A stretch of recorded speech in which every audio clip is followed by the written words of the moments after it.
da Alimentação e Afins, CNTA, Arthur Bueno de Camargo. Bom dia a todos, a todas. Quero cumprimentar aqui em nome do companheiro Padilha, cumprimentar todos os componentes da mesa e dizer da minha grande satisfação em poder estar aqui nessa linda cidade mais uma vez.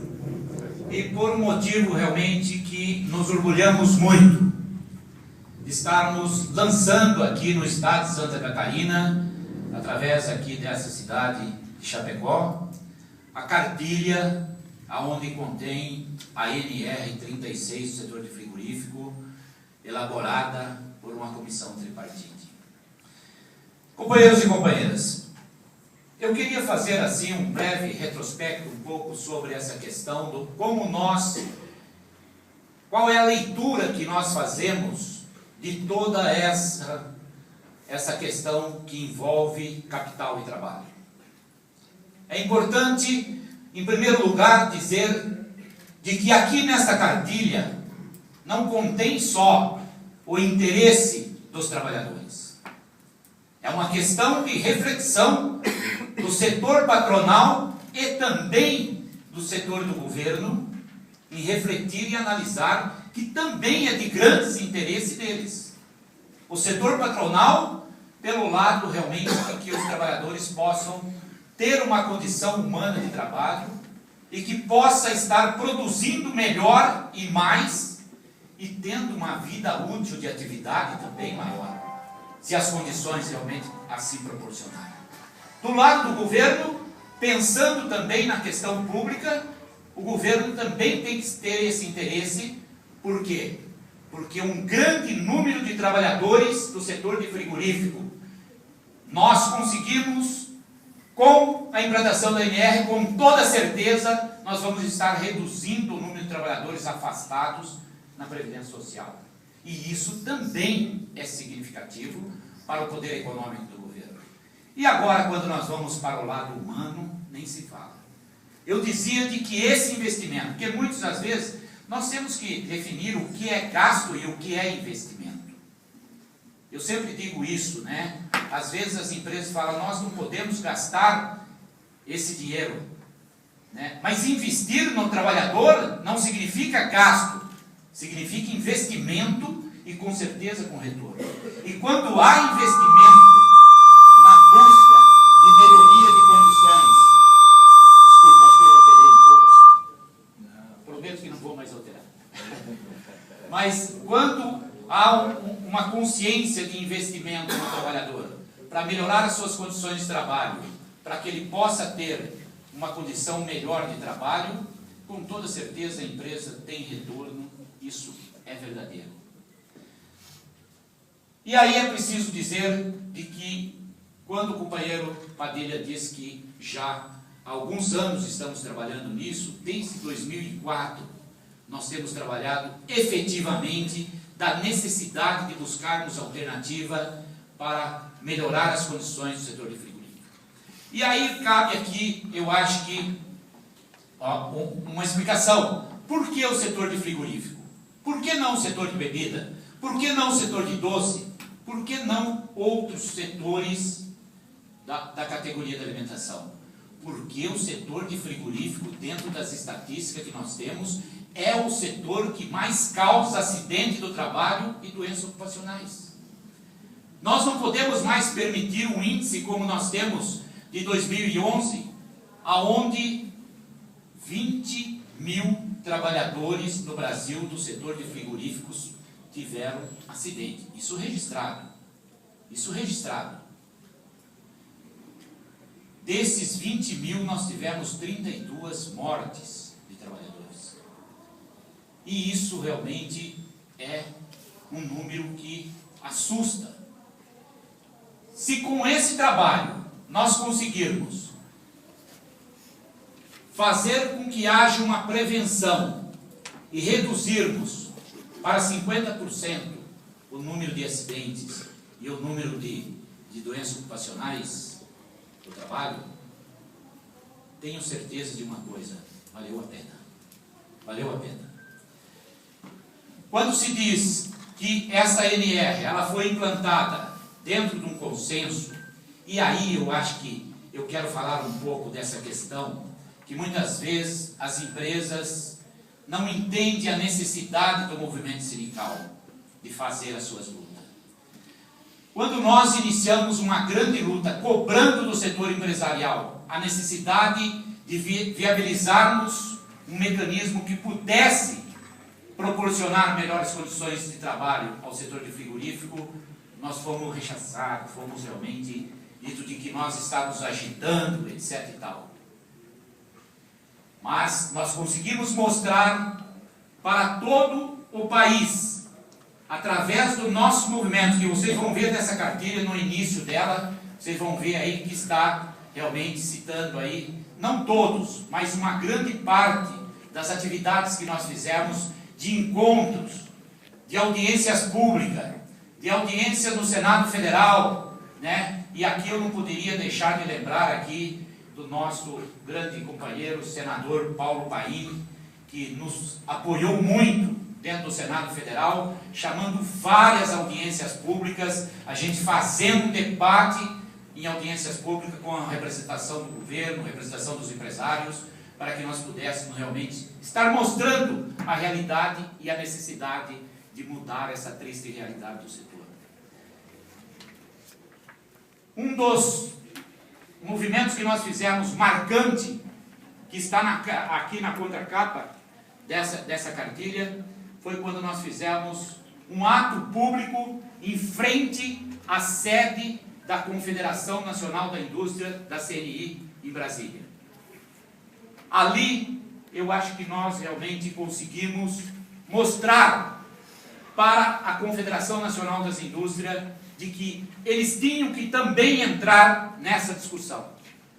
Porque nós sabemos muito bem que muitas vezes a CNI fica lá no seu gabinete e deixando que cada empresa realmente faça aquilo, a política que acha que deve fazer, sem ter uma diretriz. Mas a partir do momento que nós batemos na porta da CNI, isso realmente acabou, pelo menos, facilitando para que nós pudéssemos fazer a composição dessa NR. E essa composição da comissão que trabalhou para que fosse elaborada essa NR, também aqui nós não podemos esquecer dos nossos companheiros que lá estiveram, certo? O companheiro Tomazoni, o companheiro Carlúcio, né, pela força sindical, tiveram um trabalho excelente, e aqui, independentemente de divergências políticas, eu não posso negar o Ciderley, né, que esteve também junto nessa NR, certo? E outros companheiros que lá estiveram, que deram cada um a sua contribuição. E o governo que realmente insistiu e persistiu na viabilização dessa NR, senão isso não seria possível ter viabilizado. E aí eu quero falar um pouco dessa questão do governo. Todos nós sabemos que sempre o Ministério do Trabalho foi o primo pobre, né, do governo. Sempre foi, né, e hoje talvez é considerado o primo mais pobre, né, certo, do que antes. Porque, de verdade, o próprio ministro do Trabalho, Manuel Dias, ele admite isso, que infelizmente não tem estrutura. Ontem nós tivemos uma audiência com o Feijó, da Casa Civil, lá em São Paulo, para a gente tratar de um outro setor, que é o setor de usinas de açúcar, né? E aí tivemos lá, e eu dizia a ele, inclusive entreguei uma cartilha para ele, né? E eu dizia a ele de que nós estávamos fazendo esse lançamento hoje aqui e tal, e dizia a ele de que ele que está ali junto com a Presidente da República, poderia ser realmente uma pessoa importante para estar mostrando para a Presidente da República a necessidade de maiores investimentos no Ministério do Trabalho, né?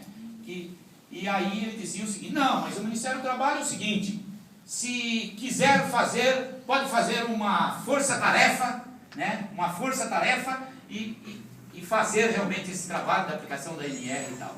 Quer dizer, é muito fácil, né? Agora eu faço uma força-trabalho com quem? Com quem, né? Certo? Essa que é a questão, porque a questão, se eu estiver falando coisas que não são verdadeiras, pode me corrigir. Mas nós temos dados estatísticos de que o que vem acontecendo no Ministério do Trabalho é que não se faz concurso para poder estar repondo, né, aqueles profissionais que se aposentam, que se afastam, enfim, certo? Que deixa as suas atividades. Então, e aí com isso vai ficando cada vez mais eficiente, né?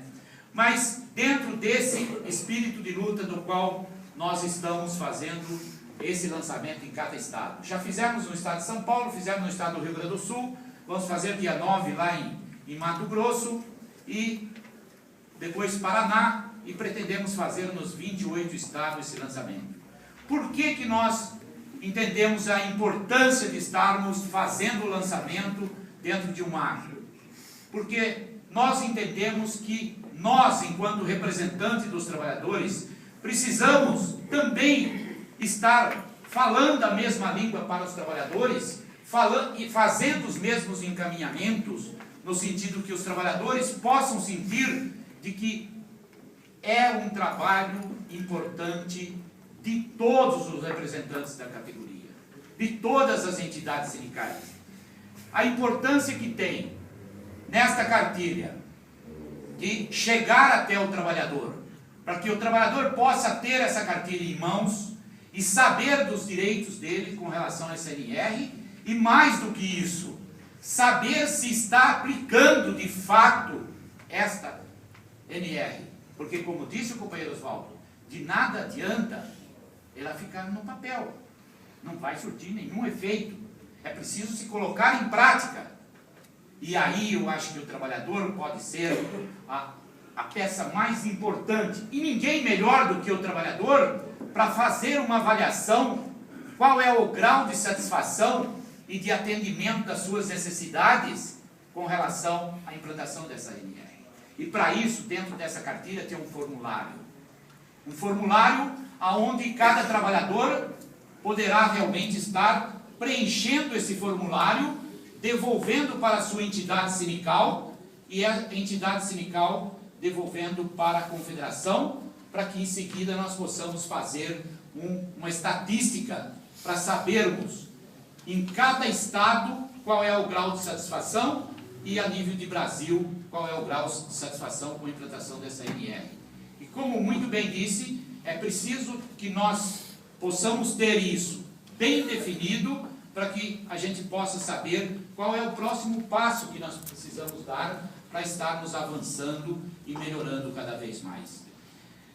Eu quero dizer a vocês, companheiros e companheiras, como na condição de presidente de uma confederação que representa 1.600.000 trabalhadores em terceiro grau em nosso país. Para nós, a implantação dessa NR e fazer com que ela realmente seja viabilizada dentro dos frigoríficos, para nós é ponto de honra. E não mediremos esforços para que nós possamos fazer isso. Já tivemos algumas audiências com o ministro do Trabalho e aonde nós pretendemos fazer uma parceria com o Ministério do Trabalho. Porque é importante que todos saibam de que agora está sendo nomeado uma comissão tripartite, viu, Tomazoni? Talvez seja interessante estar falando lá, viu, Oswaldo, com o pessoal da Força Sindical, para indicar alguém de vocês que já tem conhecimento, certo? Para que façam parte dessa comissão, porque vai ter uma comissão para acompanhar a aplicação da NR. Vai ter representantes das empresas, vai ter representante do governo e representante dos trabalhadores. Cada central vai poder estar indicando um representante. Eu consegui lá a minha indicação, né, através da nova central, que muito embora a nossa confederação não esteja afiliada a nenhuma central, né, mas o sindicato do qual eu sou diretor em Limeira está afiliado à nova central e eu consegui realmente através da nova central a indicação do meu nome. Então é importante, eu aproveito aqui o momento para vocês estarem fazendo contato com a nacional lá. Eu acho que seria importante alguém de vocês aí, entre vocês discutem aí, né, Padrinho?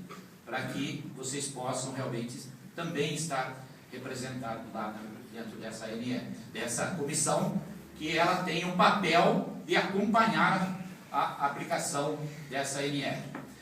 Portanto, companheiros e companheiras, dessa forma, eu quero finalizar a minha fala dizendo a todos vocês: acidente do trabalho acontece. Todos nós sabemos, isso é possível de acontecer, estamos sujeitos a acontecer acidente do trabalho. E não tem outro remédio a não ser a prevenção. O caminho é prevenir. E prevenir acidente do trabalho é um dever de todos indistintamente. Eu costumo dizer de que independentemente de você trabalhar nesse setor ou naquele, independentemente de você conhecer a pessoa ou não, é dever de todos nós, quando nós visualizamos, né, a possibilidade, a mínima possibilidade de acontecer um acidente e não fizer nada, para mim isso é omissão, é crime.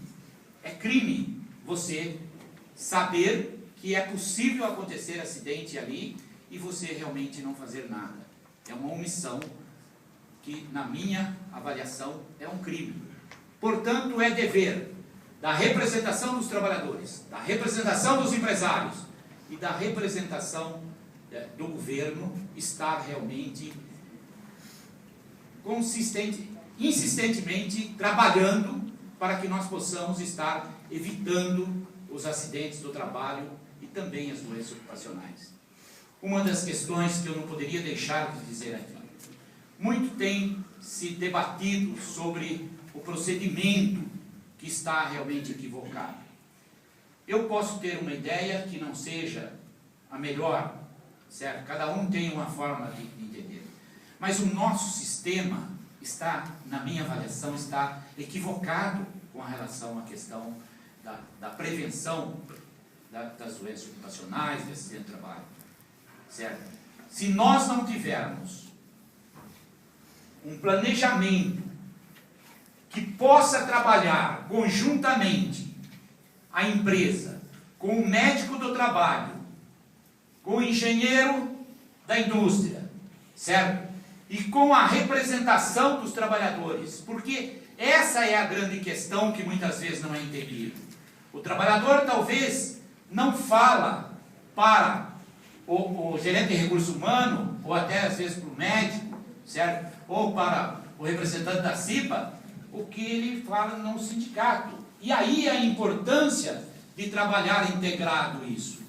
O que não pode é muitas vezes o médico do trabalho, quando o trabalhador começa a se sentir uma dor no braço, em vez de procurar saber qual é a atividade que ele está exercendo e o que realmente deve se fazer para evitar que aquilo tenha uma consequência pior, às vezes começa a dar analgésico para camuflar essa dor, e aí quando vê ela já atinge o 2º, 3º grau, e aí não tem realmente mais como você reverter a situação.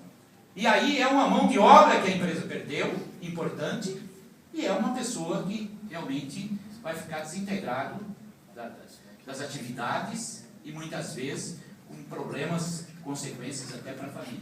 Então, essa integração, e aqui eu faço esse convite, é preciso, além da ANR, nós podermos estar conscientes de que só é possível nós melhorarmos as condições dos trabalhadores, e isso tem retorno para ambas as partes se nós realmente trabalharmos integrado. E só é possível trabalhar integrado quando existe o bom senso, o consenso daqueles que estão realmente diante da empresa para poder estar entendendo esse processo, entendendo essa necessidade de cada vez mais avançarmos e proporcionarmos aos trabalhadores a preservação daquilo que ele tem de mais sagrado em sua vida, que é a saúde. A saúde é a coisa mais importante da vida. E, portanto, nós, enquanto representantes dos trabalhadores, temos esse dever de cada vez mais trabalharmos para podermos, pelo menos, proporcionar um mínimo de condições de trabalho para que eles possam desenvolver suas atividades em boas condições de saúde. Muito obrigado e um grande abraço a todos.